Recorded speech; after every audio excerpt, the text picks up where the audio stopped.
जिंदगी खेलती भी उसी के साथ हैं जो खिलाड़ी बेहतरीन होता है। दर्द सबके एक से हैं मगर हौसले सबके अलग अलग हैं। कोई हताश होकर बिखर जाता है तो कोई संघर्ष करके निखर जाता है। हेलो डियर फ्रेंड्स, आप सभी का हमारे इस यूट्यूब चैनल में हार्दिक स्वागत है। आज हम इस वीडियो के अंदर बात करेंगे नीट के बारे में कि नीट एग्ज़ाम क्या होता है और नीट की प्रिपरेशन हम किस प्रकार से कर सकते हैं। हर स्टूडेंट 12th पास करने के बाद सोचता है कि अब क्या करना चाहिए। कुछ छात्र का पहले से अपना एक करियर ऑप्शन होता है कि हमें doctor, engineer, air hostess, bank manager या पुलिस बनना है। अगर आप अपने भविष्य में मेडिकल फील्ड चुन रहे हैं और डॉक्टर बनना चाहते हैं तो आपको नीट के बारे में जानना ज़रूरी है, क्योंकि डॉक्टर बनने के लिए नीट का परीक्षा देना ही होगा। वर्तमान समय में मेडिकल फील्ड का स्कोप बहुत तेज़ी से बढ़ रहा है, इसलिए अधिकतर स्टूडेंट्स अपना करियर मेडिकल क्षेत्र में बनाने के बारे में सोचते हैं। तो इस वीडियो के अंदर हम आपको बताएंगे कि नीट क्या है, नीट की तैयारी कैसे करें और नीट के लिए योग्यता क्या होनी चाहिए, नीट की फ़ीस क्या होती है, नीट का मीनिंग क्या होता है। इस प्रकार के सारे सवालों का जवाब आपको इसी वीडियो में मिल जाएगा।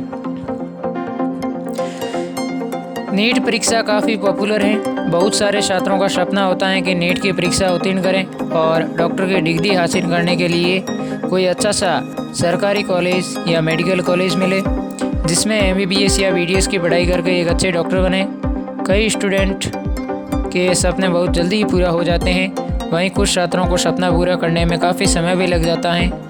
नीट एग्ज़ाम उत्तीर्ण करना एक कठिन कार्य है। छात्रों के द्वारा कठिन परिश्रम के साथ काफ़ी पढ़ाई करनी पड़ती है, तब जाकर इस एग्ज़ाम को छात्र क्वालिफाई कर पाते हैं। बड़ी मेहनत से इस परीक्षा को पास करके स्टूडेंट अपने ख्वाबों को पूरा करने में सफल हो पाते हैं।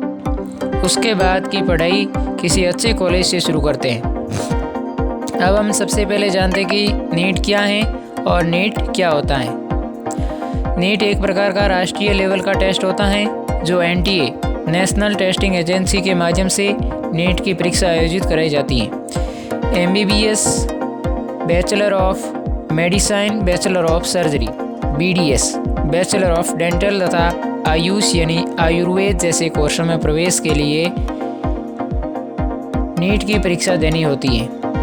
यह एग्ज़ाम मेडिकल कॉलेज में एडमिशन के लिए उत्तीर्ण करना अनिवार्य होता है। पूरे भारत में MBBS, BDS तथा आयुष प्रोग्राम के एडमिशन इसी परीक्षा के आधार पर होते हैं।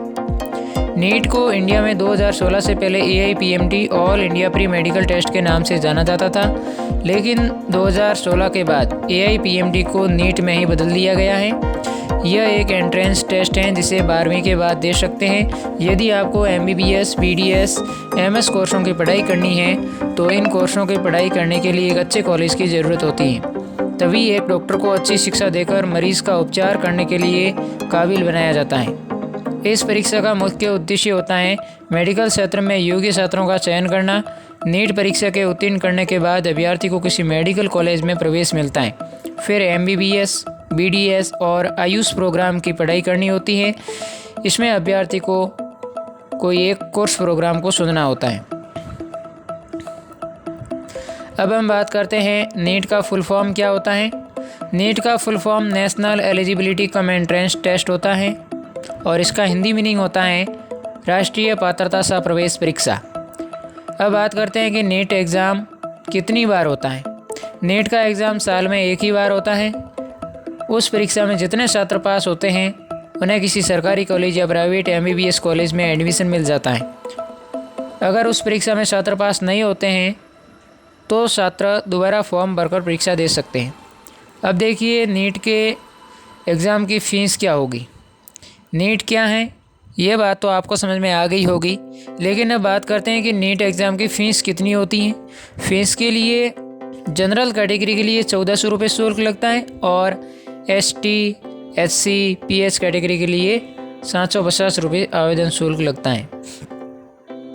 अगर बात की जाए आपके शैक्षणिक योग्यता की तो नीट की परीक्षा देने के लिए स्टूडेंट को 10th तथा 12th में 50% अंक से पास होना अनिवार्य है, तभी विद्यार्थी नीट की परीक्षा में शामिल हो सकता है। दोस्तों, यह जानना आपको बहुत ज़रूरी है।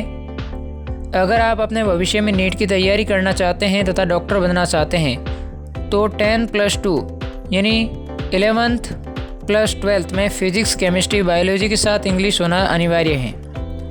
डॉक्टर बनने के लिए विद्यार्थी को साइंस स्ट्रीम चुनना चाहिए, जिसमें फिजिक्स, केमिस्ट्री, बायोलॉजी सब्जेक्ट्स होने चाहिए। इन सब्जेक्ट की 12वीं में पढ़ाई करने पर विद्यार्थी को नीट की परीक्षा की तैयारी करने में आसानी होती है और परीक्षा क्वालिफाई करने में मदद मिलती है। नीट की परीक्षा में शामिल होने के लिए अभ्यर्थी की उम्र 17 से 25 वर्ष के बीच होनी चाहिए।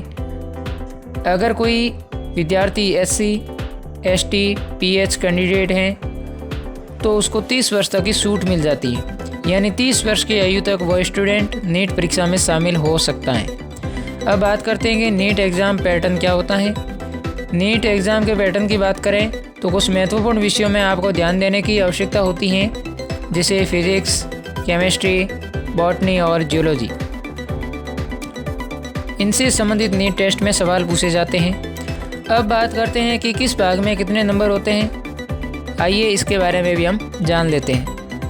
आपके 4 सब्जेक्ट हैं, फिजिक्स, केमिस्ट्री, जियोलॉजी और बॉटनी, जिसमें फिजिक्स 180 मार्क्स का आता है और इसमें 45 क्वेश्चन रहते हैं। इसी प्रकार जो केमिस्ट्री, जियोलॉजी और बॉटनी सभी में 45 क्वेश्चंस और 180 मार्क्स के प्रति सब्जेक्ट होता है।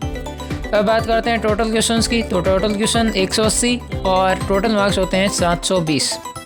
ये है नीट एग्ज़ाम का पैटर्न, यानी हर विषय में से 180 नंबर का सवाल होता है। अब बात करते हैं नीट एग्ज़ाम टाइम। अगर एग्ज़ाम टाइमिंग पर एक नज़र डालें तो आपको एग्ज़ाम में बैठने के लिए 3 घंटे मिलते हैं और उसी 3 घंटे में सारे सवालों को हल करना होता है। उसके अलावा आपको अन्य कोई टाइम नहीं मिलता है। अब बात करते हैं कि नीट का एग्ज़ाम कब होता है। तो आपको बता दें कि नीट की ऑफिशियल नोटिस नवंबर में आ जाता है और मई महीने तक एग्ज़ाम हो जाता है, तो इस चीज़ का आप खास ध्यान रखें। अब बात करते हैं कि नीट एग्ज़ाम कैसे होता है। कॉम्पिटिटिव एग्ज़ाम ऑनलाइन तथा ऑफलाइन दोनों माध्यमों से कराया जाता है, लेकिन यही नीट एग्ज़ाम की बात करें तो ये ऑफलाइन होता है। इसमें आपको पेन और पेपर के ज़रिए एग्ज़ाम देने होते हैं, उसी से पेपर हल करने होते हैं। अब बात करते हैं कि क्वेश्चंस किस प्रकार से आते हैं। नीट एग्ज़ाम के सवालों के बारे में बात करें तो इसमें ऑब्जेक्टिव सवाल होते हैं, यानी एक सवाल 4 विकल्प मिलते हैं, जिसमें आपको कोई एक सही विकल्प का चुनाव करना होता है। अगर वो सवाल सही होता है तो 4 नंबर मिल जाते हैं और जो सवाल गलत होता है उसके आपके 1 नंबर काट लिया जाता है। अब बात करते हैं नीट की परीक्षा किस भाषा में होती है। तो नीट की परीक्षा हिंदी और इंग्लिश दोनों भाषा में होती हैं।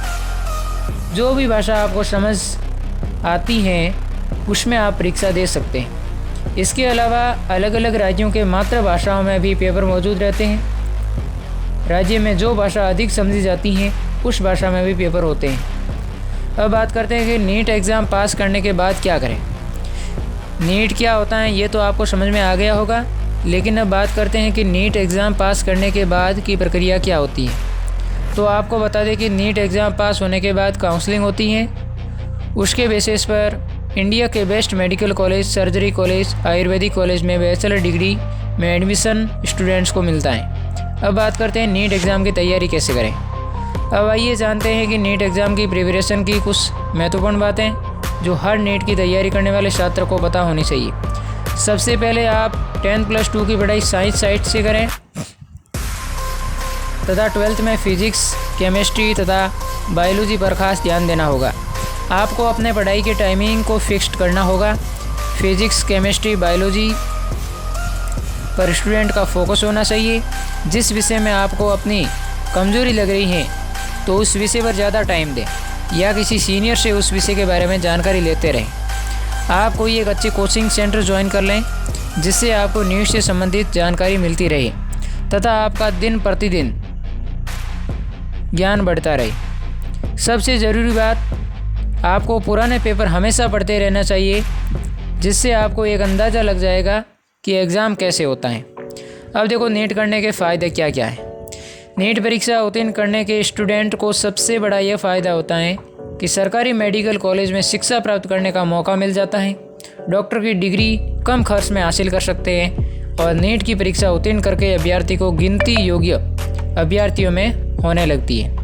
मैं उम्मीद करता हूँ कि आपको नीट क्या होती है, नीट की तैयारी कैसे करें, इस वीडियो से हेल्प मिली होगी। और अगर आप नीट से संबंधित और कोई वीडियोस या कोई क्वेश्चन पूछना चाहते हैं तो मुझे कमेंट बॉक्स में ज़रूर बताएं, मैं उसका जवाब आपको ज़रूर दूंगा।